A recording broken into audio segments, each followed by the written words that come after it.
Bienvenue sur la chaîne du Ciné Show en compagnie de Jean-Luc, moi-même. Elle est enfin là. Je parle bien de la bande-annonce d'American Gods, saison 3. Et God, j'ai fucking hâte. Juste avant de commencer, je vous préviens qu'il y aura des spoils. D'ailleurs, il n'y aura que ça. Si vous ne voulez pas être spoilé, je vous conseille de voir mon analyse que j'ai fait sur le teaser. Et pour ceux qui sont restés, voici un petit récap pour vous rappeler que cette série est considérée comme maudite. Et cela, malgré elle.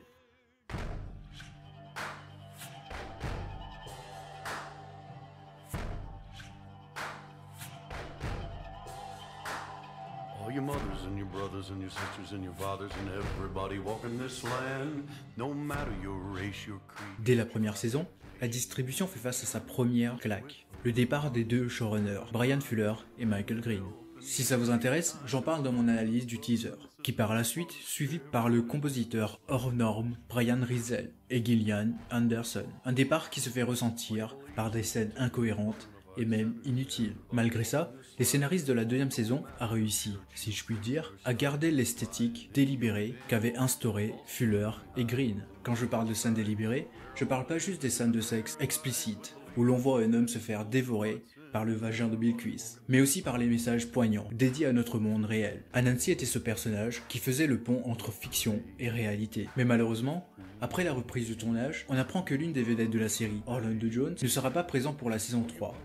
Et pire, qu'il a été viré. December 10th, 2008, seeing I was fired from American Gods, there will be no more Mr. Nancy. Don't let these motherfuckers tell you they love Mr. Nancy. Et c'est là que la distribution fait face à sa deuxième claque. La série prend une vague de haine, car il est dit qu'Orlando Jones a été viré par le nouveau showrunner, Chick Higley, parce que son message « Angry Get Shit Done » n'était pas bien pour la communauté noire. Je vous cache pas que c'était dur. Très dur d'accepter le fait que l'une de mes séries favorites, que j'ai soutenue pendant des années, accepte cette décision venant de quelqu'un qu'on n'a même pas vu à l'œuvre. Deux claques qui leur a déjà coûté cher.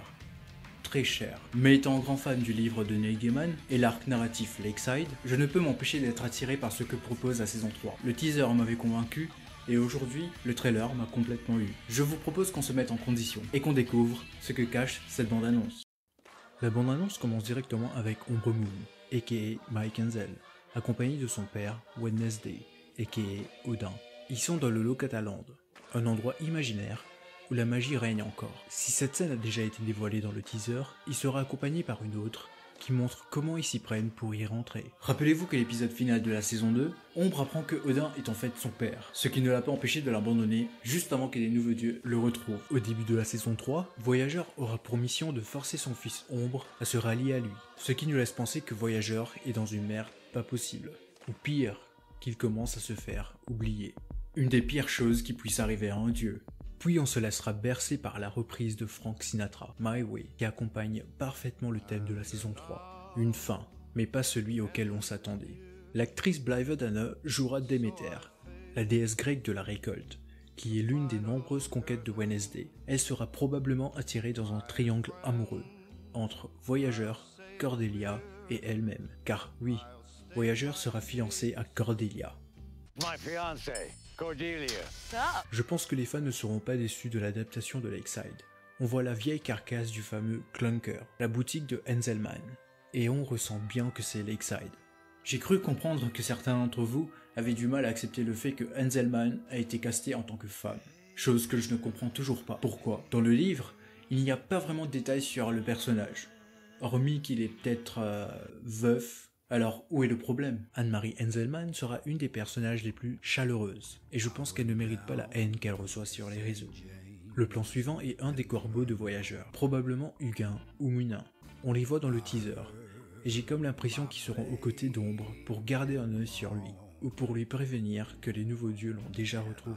En parlant de nouveaux dieux, le dieu de la globalisation sera joué par 3 acteurs différents, Dominic Jackson, Danny Trejo et l'excellent Crispin Glover.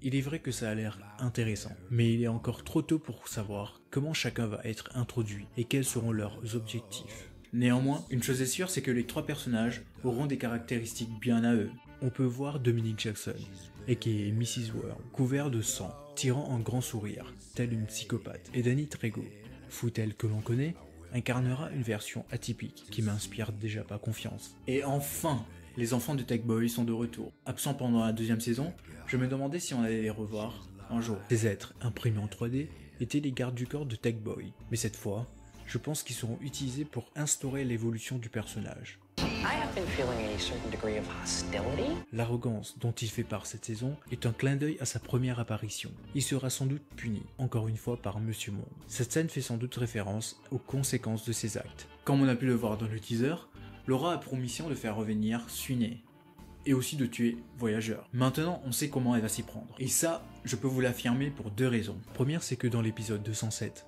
avant de mourir, Sweeney enferme Gungnir dans sa réserve, laissant Odin dans l'incapacité de continuer sa guerre. La seconde, c'est que c'est uniquement Sweeney qui peut y accéder, ce qui veut dire que Laura devra trouver quelqu'un qui puisse lui faire entrer. Et c'est là qu'entre le nouveau léprechaun, Liam Doyle, qui l'aidera probablement à avoir ce qu'elle recherche. À la fin de la bande-annonce, on voit Laura utiliser Gungnir, et pour ceux qui ont lu le livre, comprend alors qu'on se rapproche probablement d'une fin. J'essaie de ne pas aller au-delà des spéculations, mais j'ai comme l'impression que Laura va arriver à ses fins pour l'épisode final. But the season finale of season 3 is the best of all 3 seasons by far. When I read the script, it blew my mind. I was so excited for the final episode. Wow. Il y a des éléments, et c'est une bonne chose, qu'on ne pourra ni affirmer ni les comprendre. C'est pour ça que je vais faire un petit top des énigmes de la saison 3. Ce camping-car est-il l'incarnation de Betty? Pourquoi Bilquis est représenté par un pan? Quel est cet endroit? Ce tableau est-il un easter egg de l'opening? Qui sont tous ces gens? Et pourquoi l'horloge n'a pas d'aiguille? Que représente ce totem?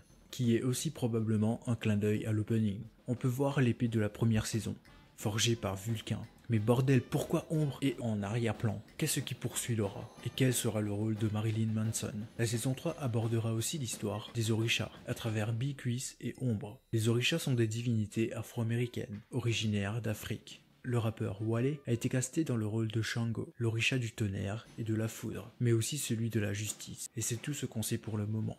Ce qu'on peut voir, c'est que c'est une saison qui retourne aux sources, là où l'on respectait ce qu'impose d'être un dieu. On aura des épisodes centrés sur chaque personnage, et c'est une très bonne chose. Je peux dire sans crainte qu'American Gods est de retour, et ça va être du lourd. Je vous invite à revoir la bande-annonce, et dites-moi dans les commentaires si vous êtes d'accord avec moi. Je compte faire une vidéo pour chaque épisode, et ça, même si la saison s'avère être de la merde. Le doute était réel, mais maintenant qu'on a un vrai trailer, on va dire que c'est un peu moins. J'en profite aussi pour vous mettre les 10 titres, je sais pas si ils sont là, des épisodes qui n'est pas encore mis sur IMDb. On va dire que c'est une petite exclue, c'est cadeau. J'espère sincèrement que vous avez passé un bon moment en ma compagnie. Si c'est le cas, abonnez-vous, si vous voulez bien sûr. Et on se dit à bientôt pour une vidéo qui sera centrée sur les jeux vidéo. Et